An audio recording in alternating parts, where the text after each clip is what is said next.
Hello guys, welcome back to my channel. তো guys, আমি ভিডিওর প্রথমেই তোমাদেরকে বলে দিই, এই ভিডিওটা কিন্তু শীত শেষ হয়ে যাওয়ার বেশ 1 মাস আগেকার ভিডিও। আমি তোমাদের সঙ্গে শেয়ার করব বলে ভিডিওটা করেছিলাম, তাই ভিডিওটা যখন আছে পুরো ঘটনাটা তোমাদের সঙ্গে শেয়ার করব। কি হয়েছে দেখো, আমরা গিয়েছিলাম তারকেশ্বরে। তারকেশ্বর থেকে ফেরার পথে এবার মা যেহেতু শুনেছে আমরা তারকেশ্বরে গেছি, বাপিও শুনেছে, বাপি আর মা ছাড়বে কেন, বাড়িতে যাওয়ার জন্য বলছিল। বাড়িতে আমরা যাইনি, তো অনেকটা রাত্রি হয়ে গেছে বলে আমাদেরকে নালিকুল স্টেশনে নামা করিয়েছে, আর ব্যাগ ভর্তি সবজি খাবার দাবার দিয়েছে। আবার বড় বড় বাজারের ব্যাগ দুটো হয়েছে, আর দুটো ব্যাগ ভর্তি কিন্তু জিনিস আছে। আর ও তো ক্লান্ত হয়ে বসে গেছে, বলছে আমি আর পারছি না, আমি আর কখনো নালিকুলে আসবো না, এত জিনিস দিলে নিয়ে যাওয়াও সম্ভব নয়। সত্যি এত জিনিস নিয়ে যাওয়াটাও খুব অসম্ভব ব্যাপার। বাপি এরকমই করে। আর মূলোগুলোর সাইজ দেখেছো, বড় বড় সাইজ, কিন্তু মূলোগুলো একেবারে কচি। আর এই ব্যাগটাতে আমাদের খাবার দাবার আছে। এতটা খাবার দাবার কেন দিয়েছে জানি না, মা মনে হয় আমাকে 1 মাসের রান্না করেই পাঠিয়ে দিয়েছে, এরকম একটা ব্যাপার। তো চলো, ট্রেনের টাইমও হয়ে গেছে। আমরা এখন ট্রেন থেকে নেমে গেছি, নেমে টোটোতে উঠে গেছি। আর আমাদের বাড়ির সামনে যেহেতু টোটো যায় না, তাই একটু রিজার্ভ করে যেতে হচ্ছে। এতটা ভারী ব্যাগ না, যে ব্যাগগুলোকে বয়ে নিয়ে যাওয়া খুব অসম্ভব ব্যাপার।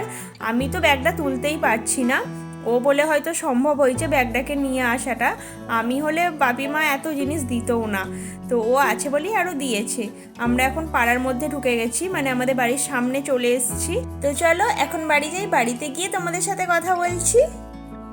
তো গাইজ, আমি এখন বাড়ি চলে এসেছি। বাড়িতে এসে সমস্ত সবজি ব্যাগ থেকে বার করতে শুরু করে দিয়েছি।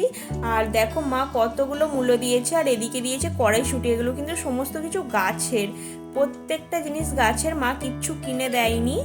আর শিম দিয়েছে, বেগুন দিয়েছে, বেগুনগুলো খুব সুন্দর হয়, একেবারে ফ্রেশ বেগুন হয়। ধনে পাতা দিয়েছে, তারপরে পালং শাক দিয়েছে। এটাতে কি দিয়েছে, টমেটোগুলো কিন্তু গাছের। মা আবার ভাগ ভাগ করে টমেটো দিয়েছে, মানে কিছু পাকা টমেটো দিয়েছে, বাঁধাকপিও দিয়েছে, ওই যে দেখো, ব্রোকলি দিয়েছে। মানে কিছু কিছু পাকা টমেটো দিয়েছে, বেশি বেশি পাকা, আবার কিছু মানে একটু কাঁচা থেকে সবে পাক ধরেছে সেরকম দিয়েছে। মা আবার বলেও দিয়েছে অনেক দিন টমেটোগুলো থাকবে, তাই সেই হিসাবে আমাকে টমেটোগুলো পাঠিয়েছে। মা প্রতিবার এরকমই করে, সব সময় এরকমই করে। আর দেখো, আমার ফ্রিজে রাখার একদম জায়গা নেই। দেখো, এইগুলো হচ্ছে সবে কাঁচা থেকে একটু একটু পাকছে, আর এইগুলো হচ্ছে একদম পাকা। এই যে গাছের কাঁচা লঙ্কাগুলো কিন্তু প্রচণ্ড ঝাল, একেবারে শক্ত লঙ্কা। মানে আমরা বাজারে কিনলে যেমন লঙ্কাগুলো খুব একটা ঝাল হয় না, একটু নরম নরম হয়। তো এই দেখো, এগুলো কাঁচা থেকে সবে পাকছে টমেটোগুলো। আর এই যে ব্রোকলি, মানে এত বাজার দেয় না মা, যে আমার ফ্রিজেতে রাখারই জায়গা হয় না। এমনিতে আমার ফ্রিজটা ছোট, আর দুজনে কি রান্না করব বলো, এত সবজি তো সবসময় রান্না করা যায় না, তাই না? তার উপরে ধরো সপ্তাহে যদি 2 দিন চিকেন হয়ে যায়, তো সবজিটা থেকেই যায়। তো সেই হিসাবে কত আর রান্না করে খাবো। দেখি টমেটোগুলো একটু চাটনি করে নেব, না হলে এতটা টমেটো উঠবে না। আর এই ফ্রিজটা দেখে আমার এখন মনে হচ্ছে যে আমাকে আরও একটা বড় ফ্রিজ কিনতে হবে। সেটাই মনে হচ্ছে, কি আর করা যাবে বলো, এত সবজিতে ঠাসা হয়ে গেলে তো কিছু করার থাকে না, না? দুটো ব্যাগের মধ্যে কিন্তু আমি তোমাদেরকে এই সবে একটা ব্যাগ কমপ্লিট দেখালাম, এখনও একটা ব্যাগ আছে। আর এদিকে দেখো, লাউ শাক দিয়েছে, শাকটা একেবারে টাটকা, মা মনে হয় বিকেলেই কেটেছে। আর এইটা ওই যে আগের ফুলকপি এখনও আমার আছে, মানে আমাকে বাড়ি থেকে মা যখন সবজি পাঠায় না, আমার আগের সবজি শেষ হয় না, আবার সবজি চলে আসে, এরকম একটা ব্যাপার থাকে। আমার ফ্রিজে রাখার জায়গা থাকে না, মাকে অনেক করে বোঝাই। দেখো কতগুলো কাঁচা লঙ্কা, এই যে এখনও একটা ব্যাগ, এই সবে এই ব্যাগটা এবার হাত দিচ্ছি।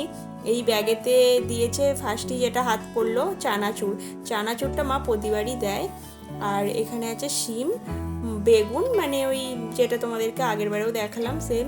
মানে এত এত জিনিস দিয়ে দেয় না, মাকে বলে একটু কম কম দিতে। আর এই দিকেও দেখো টমেটো দিয়েছে, ওরে বাবারে কত টমেটো, আমি কত চাটনি করবো বলো। টমেটো আমার কালার দুটো তোমরা দেখেই বুঝতে পারছো, একটা একটু কাঁচা কাঁচা আছে কিন্তু, আর এটা দেখো একেবারে পেকে গেছে। আবার দুটো আলাদা আলাদা প্লাস্টিকে দিয়েছে। আর এটা হচ্ছে রাত্রের খাবার, মা ভয়েল পেপারে মুড়ে টুড়ে সমস্ত কিছু পরিপাটি করে দিয়েছে একেবারে। কি দিয়েছিল, এটা হচ্ছে দিয়েছে চিকেন কষা আর রুটি। আর এইদিকে কি আছে, হ্যাঁ এটা হচ্ছে পাটালি। পাটালিটা হচ্ছে তোমার কিছু ছোট পাটালি আছে, আবার কিছু বড় পাটালি আছে। পাটালিটা ভালো লাগে খেতে, আর ফ্রিজে রেখে দিলে পাটালিটা অনেক দিন ভালো থাকে। তো মা এটা আমাকে প্রতি বছরই পাঠায়, এই বছর ফার্স্ট না, প্রতি বছরই পাঠায় পাটালি। আর যে একটা ঝোলা গুড় হয় সেই গুড়টাও আমাকে পাঠায়। আর এটা কি আছে আমি নিজেও বুঝতে পারছি না, ওটা পরে দেখছি কি আছে। আর এইদিকে দেখো সাদা কপিও দিয়েছে, নারকেল দিয়েছে, নারকেলটাও কিন্তু আমাদের গাছের, আমাদের নারকেল গাছও আছে। আর এইটাতে দিয়েছে ডালচিনি, এলাচ, এইসব আর কি দিয়েছে, হ্যাঁ এইগুলোই দিয়েছে, ডালচিনি, এলাচ, লবঙ্গ এগুলো দিয়েছে। মা প্রতিবারই এটা আমাকে পাঠিয়ে দেয়, মানে প্রতিবার মানে হচ্ছে যখন শেষ হয়ে যায় পাঠিয়ে দেয়। ধনে পাতা আছে, এটা হচ্ছে ছোট ধনে পাতা, মানে এটা কচি ধনে পাতা যেটা বলে। আর আগের বারে যেটা ফ্রিজে রেখেছিলাম ওটা একটু বড় ধনে পাতা, মানে বড় বড় হয়ে গেছে। আর বেগুনগুলো দেখো কতটা সুন্দর লাগছে। তো চলো ভিডিওটা আমি আর বাড়াচ্ছি না, ভিডিওটা এই পর্যন্তই। ভিডিওটা ভালো লাগলে একটা লাইক করে আমার পাশে থেকো।